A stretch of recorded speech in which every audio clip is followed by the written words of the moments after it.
Rien que la pêche artisanale génère plus de 70 000 emplois directs et près de 60 000 emplois indirects dans le pays, selon l'ANSD, l'Agence nationale de la statistique et de la démographie.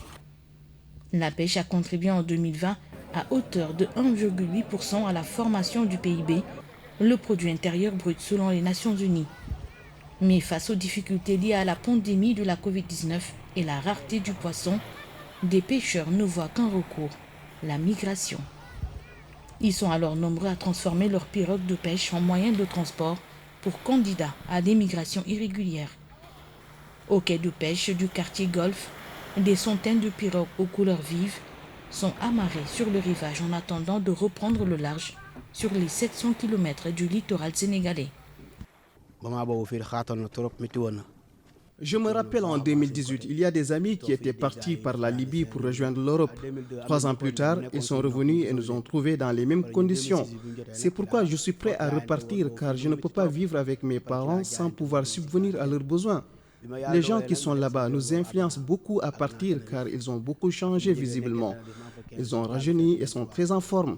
Ils vivent mieux et nous disent que les possibilités de réussite sont plus élevées là-bas en Europe que chez nous. La migration irrégulière ne peut pas s'arrêter à moins que l'État soutienne les pêcheurs.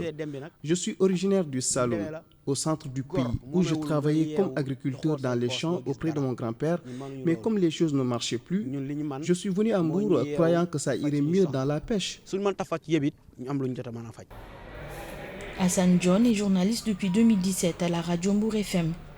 Il a commencé par animer des émissions et des débats sur la santé reproductive des jeunes avant de s'intéresser à la question migratoire. Il a réalisé plusieurs émissions et reportages dans des zones de départ de migrants à Mbour. Ce journaliste, considéré comme un observateur averti en migration, a également fait beaucoup de sessions de formation organisées par des organisations internationales. Il a notamment bénéficié du soutien de l'UNESCO, l'Organisation des Nations Unies pour l'éducation, la science et la culture, dans le cadre d'un appui à des radios communautaires lancé en 2019 pour la production de programmes radiophoniques de qualité sur les migrations et les défis de l'emploi pour les jeunes au Sénégal. Cet appui fait partie du projet Autonomiser les jeunes en Afrique à travers les médias et